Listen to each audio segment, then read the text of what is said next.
కంటి అద్దాల నుండి శాశ్వత విముక్తి పొందండి. లాసిక్ సర్జరీ 14,000 మాత్రమే. వివరాలకు సంప్రదించండి. నమస్తే, నేను Keshav. Welcome to Suman TV. ఆంధ్రప్రదేశ్లో శాసన మండలి ఎన్నికలకి సంబంధించి ఒక స్పష్టత వచ్చేసిందా? ఖాళీ అయినటువంటి 5 స్థానాలకి 5 నామినేషన్లు మాత్రమే భర్తీ అయినాయి. ఈ నేపథ్యంలో అన్ని స్థానాలు ఏకగ్రీవం అవడం ఖాయంగా కనిపిస్తుంది. ఇక అధికారికంగా ప్రొసీజర్ ప్రకారం అధికారికంగా ప్రకటించాల్సిన అంశం ఒక్కటే పెండింగ్ ఉంది. సో శాసన మండలికి సంబంధించిన ఈక్వేషన్స్ ఏ విధంగా వచ్చాయి, కూటమి మధ్య 1+1+3 సర్దుబాటు వలన వచ్చినటువంటి ఫలితాలు ఏంటి, పైగా సోషల్ మీడియాలో దీనిపైన ఎక్కువగా వైరల్ అవుతున్నటువంటి అంశాలను బట్టి చూస్తుంటే ముఖ్యంగా కూటమి క్యాడర్లో కొంత అసంతృప్తి ఉందనేటువంటి సంకేతాలు కనిపిస్తున్నాయి. దీనిపైన విశ్లేషణ చూద్దాం. మనతో పాటు లలిత్ కుమార్ గారు, అనలిస్ట్ ఉన్నారు. లలిత్ కుమార్ గారు, నమస్కారం. నమస్తే కిషోర్ గారు. కూటమి మధ్య సీట్లకి సంబంధించి అంటే ఒకటి ఖాళీ అయితే ఎవరికి అని చాలా ఎదురుచూపులు ఉన్నాయి. సో 5 ఎమ్మెల్సీ సీట్లు ఒకేసారి భర్తీ అనగానే తెలుగుదేశంలో పెద్ద పార్టీ రిజల్ట్ ఎక్కువ వచ్చింది. సో ఎక్కువ మంది ఆశావాహులు ఉన్నారంటారు. ఫైనల్గా పంపిణీ జరిగింది, 3 పార్టీల మధ్య జరిగింది. ఎలా ఉంది? సోషల్ మీడియాలో రకరకాల వైరల్స్, ట్రోల్స్ జరుగుతున్నాయి. మీ విశ్లేషణ ఏంటి? అంటే కేశవ్ గారు, ఇక్కడ ఈ కూటమికి సంబంధించిన ఎమ్మెల్సీల సీట్ల వ్యవహారంలో జనసేన తన వాళ్ళకు తను ఎంత ఏ కోట అయితే రావాలనో తన వాళ్ళకి తెచ్చేసుకుంది. టీడీపీ ఏం చేసిందంటే చంద్రబాబు నాయుడు గారు ఒకటి బీజేపీకి దారాదత్తం చేశాడు. దీన్ని బీజేపీకి ఒకటి ఇచ్చాడు అంటే కనుక కొద్దిగా వ్యతిరేకత ఉంటుంది కార్యకర్తల్లో. కానీ బీజేపీలో సోము వీర్రాజు అనే వ్యక్తికి ఇచ్చేసరికి ఆ అంశాన్ని టీడీపీ కార్యకర్తలు కానీ నాయకులు కానీ జీర్ణించుకోలేకపోతున్నారు. ఓకే, ఎందుకు అని చెప్తాను నేను. సోము వీర్రాజు అనే వ్యక్తి చంద్రబాబు నాయుడు ద్వేషి. గత 5 ఏళ్ల క్రితం నుంచి కూడా జగన్మోహన్ రెడ్డితో అంటకాగుతూ టీడీపీని టార్గెట్గా, అమరావతిని టార్గెట్గా, అప్పుడు జగన్మోహన్ రెడ్డి ఏదైతే నిర్ణయాలు తీసుకుంటూ ఉన్నాడో వాటికి మద్దతుగా సోము వీర్రాజు కానీ, జీవీఎల్ నరసింహ కానీ, అండ్ విష్ణువర్ధన్ రెడ్డి వీళ్ళంతా ఒక బ్యాచ్గా ఏర్పడి బీజేపీలో వైసీపీ కూటమి. ఇప్పుడు మనం ఏమనుకోవాలంటే దీన్ని కూటమిలోకి వైసీపీ వచ్చింది అనుకోవాలి. ఇప్పుడు సోము వీర్రాజు ఎంట్రీని ఎలా చూడాలంటే కూటమిలో వైసీపీ కూడా వచ్చి చేరింది అని చెప్పుకుంటున్నారు. కానీ అంటే గతంలో కూడా 2014 అధికారంలో ఉన్నప్పుడు కూడా సోము వీర్రాజు గారిని ఎమ్మెల్సీ చేసింది చంద్రబాబు నాయుడు గారే. జీవీఎల్ నరసింహారావు గారిని రాజ్యసభకు సహకరించింది టీడీపీనే.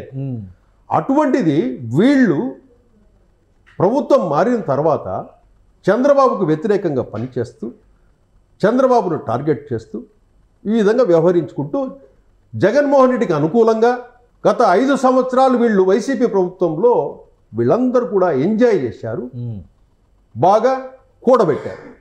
కానీ అంటే కూటమి కూడిన తర్వాత సమన్వయం చేయడంలో, తెర వెనుక 3 పార్టీల మధ్య సమన్వయాన్ని తీసుకురావడంలో సోము వీర్రాజు గారి పాత్ర కూడా ముఖ్యమైంది అనేటువంటి విశ్లేషణ ఉంది. బీజేపీ నాయకులు కూడా చాలా గట్టిగా సమర్థించుకుంటుంది. ఏంటంటే సత్సంబంధాలు ఉన్నాయి, విధానపరమైనటువంటి అంశాలపైన మాత్రమే ఆయన విభేదించారు. తర్వాత ఆయన పాదయాత్ర చేశారు కదా, ప్రతి ఒక్క రాజకీయ నాయకులు అమరావతిలో సోము వీర్రాజు గారు పాదయాత్ర చేశారు కదా అమిత్ షా గారు చెప్పిన తర్వాత. సో అవన్నీ ఆ పాప ప్రక్షాళన ఆ రోజు జరిగిపోయినట్టుగా భావించారు. మీరు అమిత్ షా చెప్తేనే చేశారు తప్పితే మీ మనసుకు నచ్చి చేయలే. అమరావతి రాజధానిగా నచ్చి చేయలే. ఆంధ్రప్రదేశ్ మీద ప్రేమతో మీరు చేయలే. ఓకే, అమిత్ షా చెప్పాడు కాబట్టి సోము వీర్రాజు ఈరోజు చేశాడు.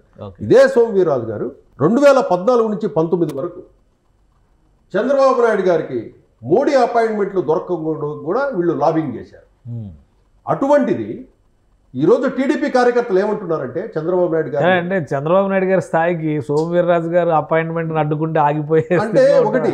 ఈరోజు సోము వీర్రాజు గారి ఈరోజు నిన్న అపాయింట్మెంట్ విషయం, నిన్న ఎమ్మెల్సీగా కూడా ఎన్నికైంది కూడా అది నిమిషాల వ్యవధిలో ఢిల్లీ నుంచి రావటము, పురంధరేశ్వరి రావటము, టైం ఇవ్వకుండా చివరి నిమిషంలో వరకు దాన్ని సస్పెన్స్లో ఉంచారు. అంటే ముందుగా చెబితే విభేదిస్తారనే ఉద్దేశంతో వీర్రాజు అంటే కనుక ఇక్కడ క్యాడర్లో కూడా వ్యతిరేకిస్తారని, అది బీజేపీ అండ్ చంద్రబాబు నాయుడు గారు కుమ్మక్కై చివరి నిమిషంలో కార్యకర్తల నుంచి, నాయకుల నుంచి వ్యతిరేకత రాకుండా ఆ సమయం వాళ్ళకి ఇవ్వకుండా ఇమ్మీడియట్గా సోము వీర్రాజు గారిని ప్రకటించేసి చంద్రబాబు నాయుడు గారితో ఫోటో ఇచ్చేసి పంపించేశారు. దీన్ని జీర్ణించుకోలేక టీడీపీ కార్యకర్తలు కానీ నాయకులు కానీ ఎలా ఉన్నారంటే, చంద్రబాబు నాయుడు గారు ఎందుకంత దిగజారి బెండై బీజేపీకి చేయాలి? మీ అవసరం బీజేపీకి ఉంది, మీరు ఎందుకంత బెండ్ అవుతున్నారు? మీరు ఎందుకు లొంగిపోతున్నారు? మీరు లొంగిపోవటం కంటే మేము వైసీపీతో పోరాటమే మాకు బాగుంది అంటున్నారు. అంటే ఇప్పుడున్న పరిస్థితుల్లో రాష్ట్రానికి కేంద్రం సహకారం లేకపోతే ఇబ్బంది పడే పరిస్థితి ఉంది అనేది చాలా క్లియర్గా కనిపిస్తుంది. అంటే సోమవీర్రాజును తీసుకోకపోతే కేంద్ర సహకారం అందించదా? అది చెప్పండి. కేంద్రం కొన్ని కండిషన్స్, సోమవీర్రాజును తీసుకుంటేనే కేంద్ర ప్రభుత్వ సాయం ఆంధ్రప్రదేశ్కి అందుతుందని ఏమన్నా ఉందా? లేదు కదా. అంటే ఇన్ని కోట్ల మంది, 1.5 కోట్ల మంది టీడీపీ కార్యకర్తల మనోభావాలను దెబ్బతీస్తూ చంద్రబాబు నాయుడు గారు ఈ నిర్ణయం ఎట్లా తీసుకుంటారు?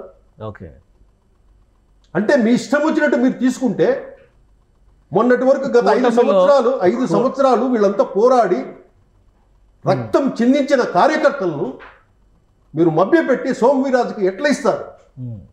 అది సమాధానం చెప్పాలి చంద్రబాబు నాయుడు గారు కూడా. దీనికి ఆల్రెడీ చంద్రబాబు నాయుడు గారు చెప్పారు కదా, కొన్ని త్యాగాలకు సిద్ధపడాలి అని క్లియర్గా చెప్పారు. అలానే కూటమి ధర్మంలో భాగంగా కొన్ని నిర్ణయాలు తీసుకోవాల్సి వస్తుంది అన్నారు. వర్మ గారు ఇప్పుడు పిఠాపురం వర్మ గారి కంటే ఎక్కువ త్యాగం చేసిన వాళ్ళు ఎవరున్నారు? ఇప్పుడు దాని మీద ఆయన ఓపెన్గా చెప్పారు కదా, కూటమి ధర్మంలో భాగంగా మనం ఈ నిర్ణయాన్ని అంగీకరించాల్సిన పరిస్థితి ఉంది. అదే కన్విన్స్, అదే మెసేజ్ కార్యకర్తలకి. నువ్వు వాళ్ళని కమాండ్ చేసే స్థితిలో ఉన్నావు, నువ్వు డిమాండ్ చేసే స్థితిలో ఉన్నావు, నువ్వు బెగ్ చేసే స్థితిలోకి ఎందుకు వెళ్తావు? ఓకే, అది టీడీపీ కార్యకర్తలు అనేది. ఎందుకు లొంగిపోతావు? ఎందుకు వాళ్ళు చెప్పినట్టు తల ఊపుతావు? నీ అవసరం వాళ్ళకుంది తప్పితే వాళ్ళ అవసరం నీకు లేదు. అంటే ఓన్లీ సోము వీర్రాజు గారి అభ్యర్థిత్వం పైన వ్యతిరేకతగానే దీన్ని చూడాలా, లేదా కూటమిలో ఈ వ్యవహారంతో ఇప్పటివరకు చాలా అంశాలు వచ్చినాయి, చిన్న చిన్న అంశాలు అన్ని టీకప్లో తుఫాన్లాగా చెలరేగిపోయినాయి, క్లోజ్ అయిపోయినాయి. ఈ విషయం మాత్రం చాలా వ్యతిరేకత వస్తుంది. చాలా చోట్ల ధర్నాలు చేస్తున్న వాళ్ళు కానీ, విమర్శలు చేస్తున్న సోషల్ మీడియాలో అయితే మరీ ఎక్కువ ఉంది. సోషల్ మీడియాలో టీడీపీ కార్యకర్తలే దీన్ని మాత్రం ఎటువంటి పరిస్థితులు జీర్ణించుకునే పరిస్థితి లేదు. ఇదే విధంగా చంద్రబాబు నాయుడు గారు కానీ వ్యవహరిస్తే టీడీపీ పార్టీలో జగన్మోహన్ రెడ్డి కంటే శత్రువులుగా ఈ టీడీపీ కార్యకర్తలే తయారవుతారు, మీ మీద తిరగబడతారు. త్యాగాల పేరుతో, ధర్మం పేరుతో, కూటమి పేరుతో మీ ఇష్టం వచ్చినట్టు మీరు నిర్ణయాలు తీసుకుంటుంటే, గత 5 ఏళ్ల పాటు కార్యకర్తలు అనుభవించిన బాధలను వీటిని అన్నిటిని తొక్కి పెట్టి ఈరోజు మీరు నిర్ణయాలు తీసుకుంటుంటే, ఎవరిని అడిగి తీసుకుంటున్నారు నిర్ణయాలు? మీరు కార్యకర్తలకు చెప్తున్నారు, మీరు నిర్ణయాలు మీరు తీసుకుంటారు, కార్యకర్తలకేమో ధర్మం అంటారు. కానీ ఏదో స్పెసిఫిక్ రీజన్ ఉందా లాస్ట్ మినిట్ వరకు ఈ విషయం చెప్పకపోవడానికి? అంటే మీరు అన్నట్టుగా ముందుగా తెలిస్తే నిరసనలు ఎక్కువ వస్తాయి అనేటువంటి ఉద్దేశం ఒకటి కావచ్చు. వీళ్ళు గేమ్ ఆడారండి. 1+4 అని చెప్తూ వచ్చారు, నలుగురు టీడీపీ నుంచి ఉంటారు అనే సంకేతాలు అయితే ఇచ్చారు చాలా మంది. ఇప్పుడు వంగవీటి రాధా గారి పేరు కానీ, దేవినేని ఉమా కానీ, కొమ్మాలపాటి శ్రీధర్ కానీ, చాలా మంది పేర్లు, టీడీ జనార్దన్, వీళ్ళందరి పేర్లు వినిపిస్తూనే ఉన్నాయి. అందరినీ పక్కన పెట్టి లాస్ట్ మినిట్లో బీజేపీకి ఒక సీటు అనే నిర్ణయం తీసుకోవడానికి ప్రత్యేకమైన కారణం ఉందా? దీంట్లో చంద్రబాబు నాయుడు గారి గేమ్ కూడా ఉంది. చంద్రబాబు నాయుడు గారికి ముందు తెలుసు కాబట్టే చివరి వరకు పెట్టి కార్యకర్తలు వీళ్ళకు నుంచి ఏదన్నా వ్యతిరేకత వస్తుందేమో అనే ఉద్దేశంతో దాన్ని రహస్యంగా ఉంచి అప్పటికప్పుడు సమయం మించిపోతే చివరి సమయంలో నామినేషన్ దాఖలు చేసే విధంగా ప్లాన్ చేశారు. బీజేపీకి తెలుసు, చంద్రబాబు నాయుడు గారికి తెలుసు ఈ విషయం. కానీ ఎందుకంటే కార్యకర్తలకు ఆ గ్యాప్ ఇవ్వాల, ఆ గ్యాప్ ఇవ్వకుండా ఇది ప్లాన్ చేశారు. దీంట్లో చంద్రబాబు నాయుడు గారి పాత్రే ఉంది. ఇదే విధంగా మీరు చేస్తే ఇప్పుడు మీకు 135 ఎన్ని వచ్చాయి? వీళ్ళకి 134 వచ్చాయి. మీరు ఇదే విధంగా చేస్తే ఇదే కార్యకర్తలు, ఇదే ఆంధ్రప్రదేశ్ ప్రజలు కూడా ఆ రోజు గత 5 సంవత్సరాల క్రితం సోమవీర్రాజు గారు ఏ విధంగా పౌరుష పదజాలంతో మిమ్మల్ని మాట్లాడింది చూశాం, ఏ విధంగా డిబేట్లలో మాట్లాడింది ప్రజలు చూశారు. ప్రజలు టీడీపీ కార్యకర్తలు కలిసి మీ 134లో ఒక అంకెని తీసేస్తారు. వేరే వాళ్ళు తీనవసరంలే, జగన్మోహన్ రెడ్డి ఇంకొకరు తీనవసరం లేదు. ఇదే టీడీపీ కార్యకర్తలు మీకు ఒక అంకె తీసేస్తారు. మీరు ఇదే విధంగా త్యాగాల పేరుతో, ధర్మాల పేరుతో, వాళ్ళ మనోభావాలతో వాళ్ళకి ఇష్టం లేని పనులు చేస్తూ ఈ విధంగా నిర్ణయం తీసుకుంటే కనుక టీడీపీ కార్యకర్తలు క్షమించరు. కనీసం మీకు పని చేయకపోతే మౌనంగా ఉండిపోతారు. ఈరోజు టీడీపీ కార్యకర్తలు ఏమంటున్నారంటే, ఎందుకు లొంగిపోయి చేయటం, లొంగిపోవటం కంటే యుద్ధం చేస్తూనే ఉన్న సమయాలలో జగన్తోనే అదే బాగుంది, మేము ఎంజాయ్ చేస్తాం. జగన్మోహన్ రెడ్డితో యుద్ధమే మాకు సంతోషాన్ని ఇచ్చింది ఓకే. ఇంతటి అవమానం కంటే. అన్ని సమస్యపోయినాయి. ఒక అండర్స్టాండింగ్తో వచ్చి కలిసి రాష్ట్ర భవిష్యత్తు కోసం కలిసి పనిచేయాల్సిన అవసరం ఉంది.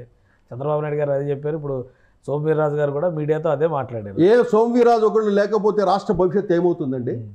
ఒకవేళ నువ్వు ఇవ్వాలనుకున్నావు బీజేపీకి, చేద్దాం. సోమవీర్రాజు లేకుండా ఇంకొక వ్యక్తికి ఆప్షన్ ఇచ్చిండు.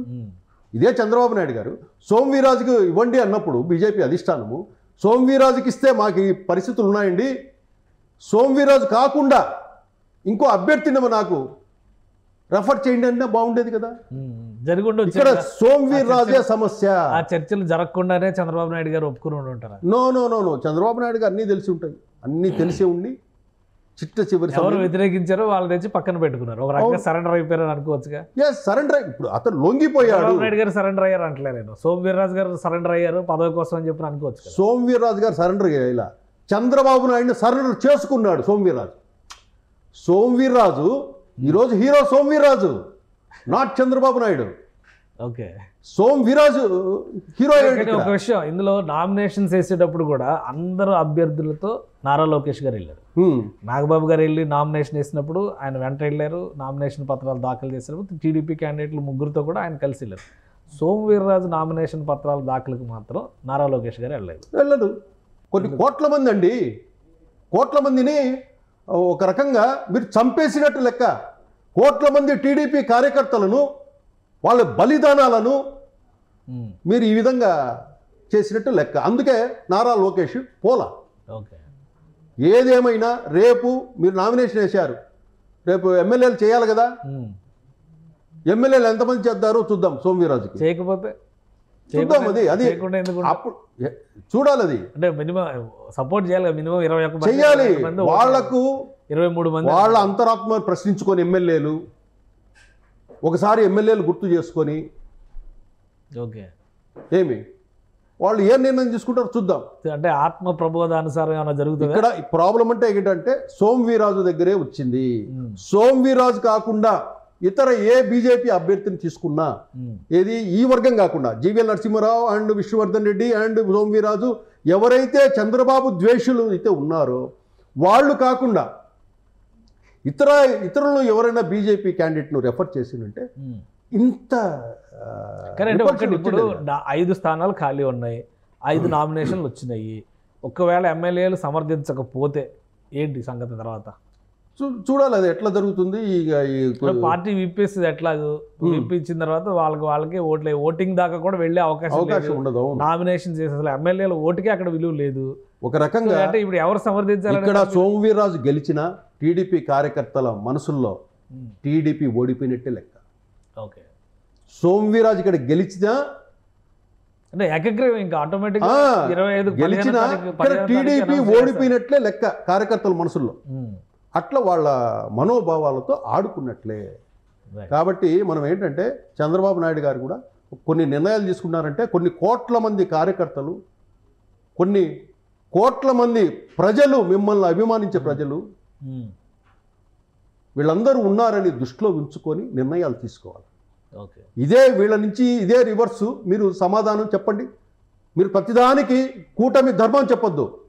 కూటమి ధర్మం అనే త్యాగం అనే మాటలు కాకుండా ఇంకా వేరేది ఏదన్నా ఉంటే చెప్పండి. ఆప్షన్ వేరేది కూడా పెట్టుకోండి. మీరు ఈ రెండూ చెప్పొద్దు ఎప్పుడు మీరు. లేదా కేంద్ర ప్రభుత్వము సహకారం ఉండాలి.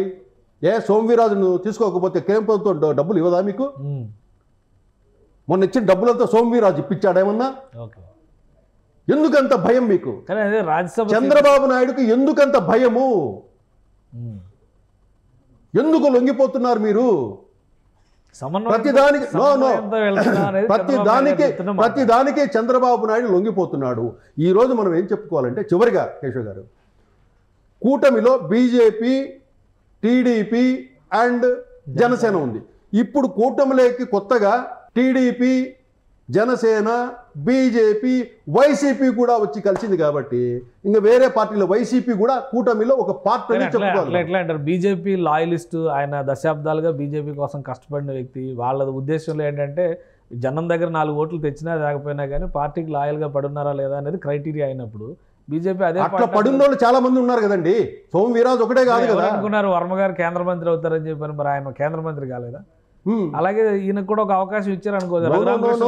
సోము వీర్రాజు కాకుండా పార్టీలో పడి ఉన్నోళ్ళు ఇంకా ఉన్నారు కదా. కూడా రఘురామకృష్ణరాజు 5 ఏళ్లుగా 4 ఏళ్లుగా పోరాటం చేశాక జగన్మోహన్ రెడ్డి గారితో ఆయనకు సీట్ ఇవ్వకుండా పక్కకు జరిపి వర్మ గారిని ప్రజెంట్ చేయడంలో కూడా సోము వీర్రాజు గారి పాత్ర ఉందన్న విషయమే కదా అప్పుడు డిస్కషన్ జరిగింది. అవును. సో అప్పుడు లేని కొత్త సమస్యలు ఇప్పుడేం వస్తాయి? అదే యాక్సెప్టెన్స్ ఇక్కడ ఉంటుంది కదా. ఇప్పుడు పార్టీల పరంగా కలిసి వెళ్ళాలి అనేటువంటి ఒక కూటమి ధర్మం గురించి చంద్రబాబు నాయుడు గారు చెప్తున్నారు. అదే మీరెందుకు త్యాగం చేస్తున్నారు ఆ సీటు? అది ఎందుకు అంత భయం మీకు? ఎమ్మెల్సీ త్యాగం చేస్తావు మీరు? ఏం మీ టీడీపీలో ఎంతమంది నాయకులు 40 ఏళ్ల నుంచి పడి ఉన్న వాళ్ళు ఎంతమంది ఉన్నారు? వాళ్ళు ఎవరు అర్హులు కదా? నీకోసము పీఠాపురం వర్మ పవన్ కళ్యాణ్ కోసం మీరు చెప్పారని త్యాగం చేశాడే. వర్మకు మీరు చేసిన ద్రోహం కాదా? ద్రోహమే కదా అది. అటువంటి వాళ్ళకంత ద్రోహం చేసి మిమ్మల్ని ద్వేషించిన వాళ్ళని తీసుకొచ్చేసి మీరు సీట్లు ఇస్తారా? ఇదెక్కడ న్యాయం? చంద్రబాబు నాయుడు సమాధానం చెప్పాలి. ఇప్పటితో వదలరు. చంద్రబాబు నాయుడిని ఈ టీడీపీ కార్యకర్తలు సోషల్ మీడియాలో ఏకి పారేస్తారు, సోము వీర్రాజును ఏకి పారేస్తూనే ఉంటారు.